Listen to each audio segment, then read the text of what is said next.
So welcome back to another video. As you know on the channel, we usually do FIFA history every year, and it's around that time of the year now where no one's interested in FIFA 20, and it's now time to play those retro FIFA games. A lot of people have been doing this already, but last year we had a series about old FIFA games. Are they still playable in 2019? And those videos are still getting comments to this day, so I think it's time to go back to old FIFA games and see what they're like in 2020. Today's episode is going to be FIFA 14, as you already know, and I hope as you're watching this trailer you start feeling nostalgic, because I know I am, and it's been a while, man. This game came out in 2013, so a few years now, 7 years, and it was also the first FIFA that came out on the next-gen consoles, and we were also rocking the Ignite engine for this game. Today we're going to find out how FIFA 14 holds up in 2020. I'm going to take a look at the key features in the game, career mode as well, and some other stuff. So I hope you do enjoy it. Now, if you want to know all the latest FIFA 21 news when it comes around this year, make sure you subscribe today. This is the best spot to get it. We've got a few of you guys watching the videos but not subscribed, so please make sure you change that. First, if you're looking to get online in FIFA 14 in 2020, you are not able to. The EA servers have been shut down for this game. I think FIFA 15's is still open, but FIFA 14's ones have been closed. So when you start up FIFA 14 in 2020, you get hit with the World Cup Brazil DLC. This is not the standalone game, this is just the basic one that EA does nowadays, where you just play the group stages. I think there's an online mode, and then that's about it. I do enjoy the standalone games more than what they've done recently, but it is what it is. We've got kickoff there down below, we've got skill games and continue career, we've got live content, which is not really live anymore, and then we've got some football club news and stuff, which is not working anymore. Go over to the play tab, you've got a few different things like highlights of the week, players in form, and teams in form as well. We've got the World Cup again, Ultimate Team, Seasons mode. We've got pro clubs down there, online friendlies, skill games, and practice arena. We've got Football Club, which is all offline now. And then we've got Customize, where you can change your settings, edit teams, and all that kind of stuff that you guys know already. So let's start with the practice arena, because that's where I usually love to start. We've got Messi here, and it's a nice little setting, you know. Not as boring as FIFA 20's one. And this one is probably, I think, the last good practice arena in the game. I can't remember. I think if you press the options button here, yeah, you get all these menus on the top left. I think this was the last time they did it, or FIFA 15, I can't remember. But yeah, it had one of the better practice arenas, and I don't know why EA doesn't bring this back, because I absolutely love it. You can do your one-on-ones, which is what I was just doing. You can also practice a set piece, where you can take corner kicks or even free kicks. And basically, if you don't know how to take them, you can just create settings for you that will help you, you know, practice. But then also another cool feature, there was also the practice match, where you could do 11v11 or even like 5v10, whatever you wanted. And they should bring this back for career mode as well, so you can try different formations with your team, and maybe you can verse the reserve players and stuff. There's also create a set piece, and this is basically where you could use these set pieces in the game, which would allow you to create runs and save the presets. So when you go into a game, you can just load up this preset, and the players are going to be making the same runs that you see right here in the actual match. So if the ball ends in that zone where Messi's about to hit it, you can press an arrow button, it will load up the preset that I've just said here, and basically you can use it in game, which was a cool feature. You can't get that in FIFA 20, and I think they should bring that back as well. Here's a look at the FIFA World Cup DLC in FIFA 14. Very, very basic stuff. You can do your World Cup match, your Ultimate Team, and some challenges there. I'm surprised there was no tournament here. I thought there was a tournament mode, but I could be wrong. Maybe there was not a tournament mode in FIFA 14's next-gen version. So yeah, very, very dull World Cup DLC in FIFA 14. Not very good there. Let's start a new career now and see what FIFA 14 career mode was like. When I played career mode in FIFA 14, I was playing it on the PS3 version, so I don't really know too much about this FIFA 14 career mode on the next-gen one, but I'm presuming it's the same as FIFA 15 and 16, and basically you pick your team, pretty much the standard experience. Man United right there. We still had good old Raphael at right back, Tom Cleverley, oh my goodness, Welbeck as well, and Van Persie up front. There was no ultimate difficulty back then, the highest was legendary. You could also change your financial strictness.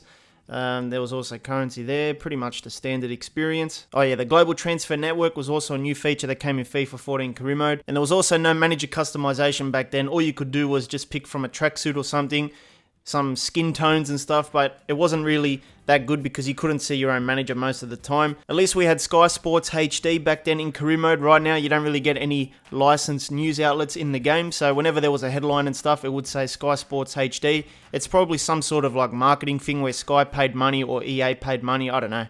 But yeah, we don't get that anymore. And here is the menus of FIFA 14 career mode. It pretty much looks like FIFA 19, FIFA 20, Just change the background and you've got a new career mode. Not much difference here, except the global transfer network is at the bottom there.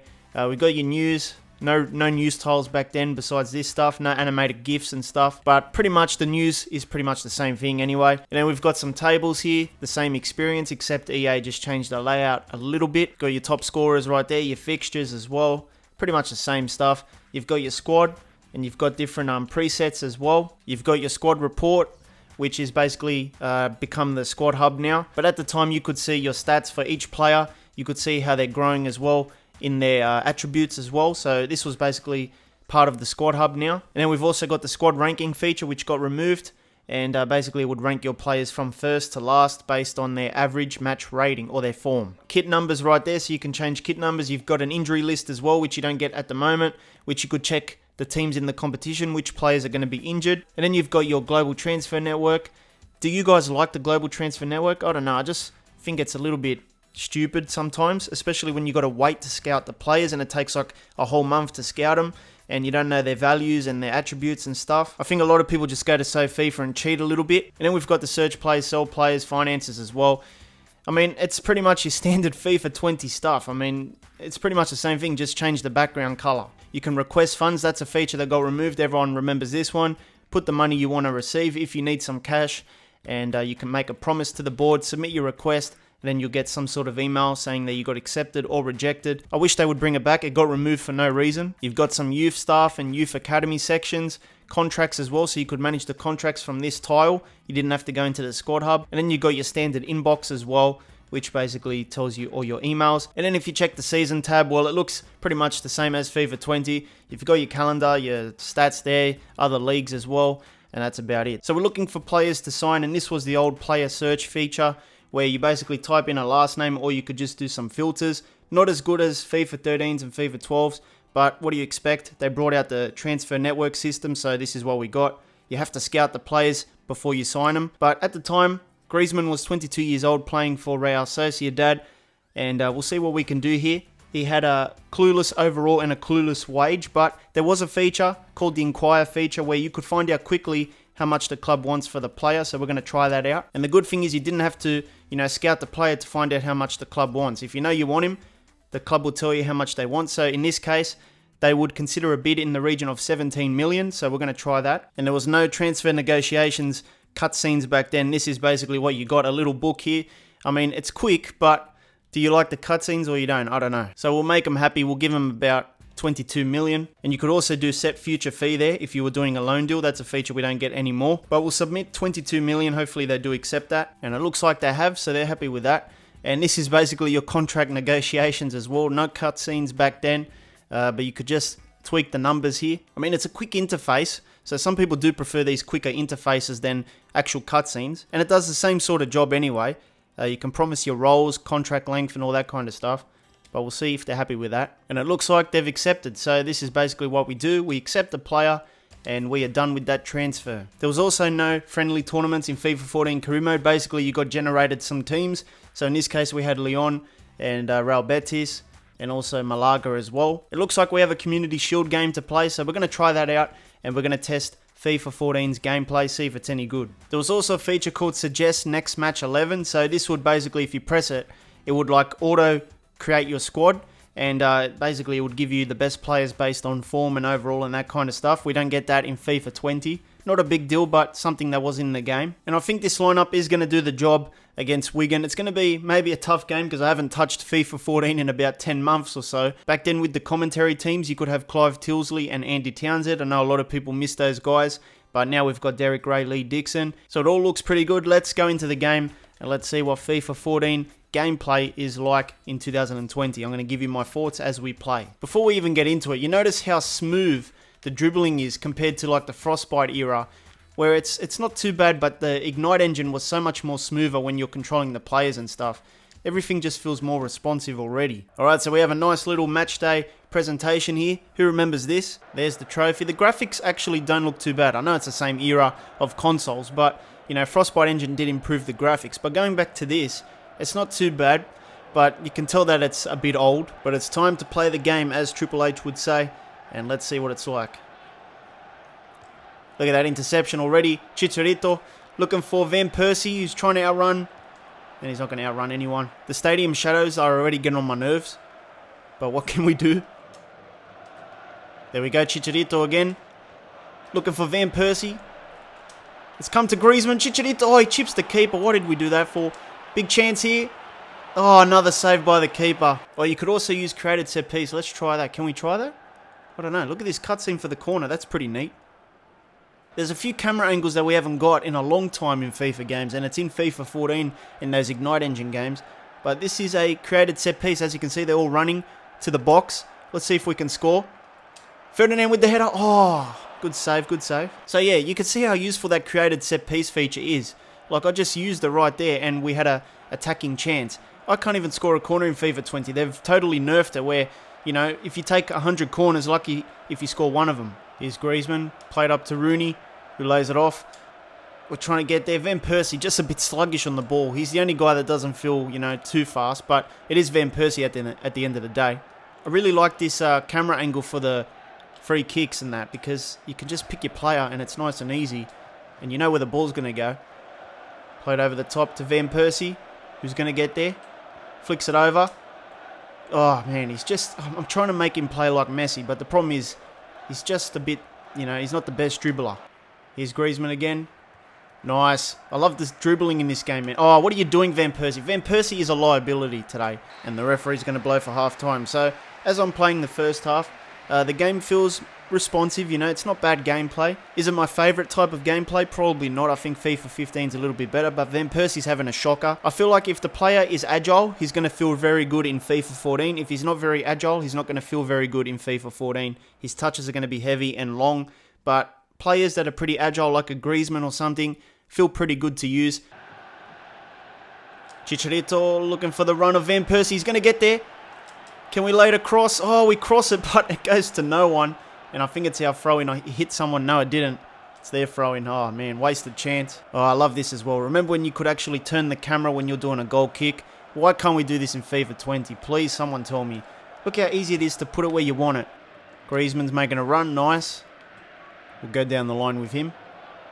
Looking for options. Crosses it back post. Oh, we get the header off, but the keeper collects it pretty easily. You know, the AI was good in this game as well. It was challenging, but it wasn't like ultimate difficulty levels of like overpowered.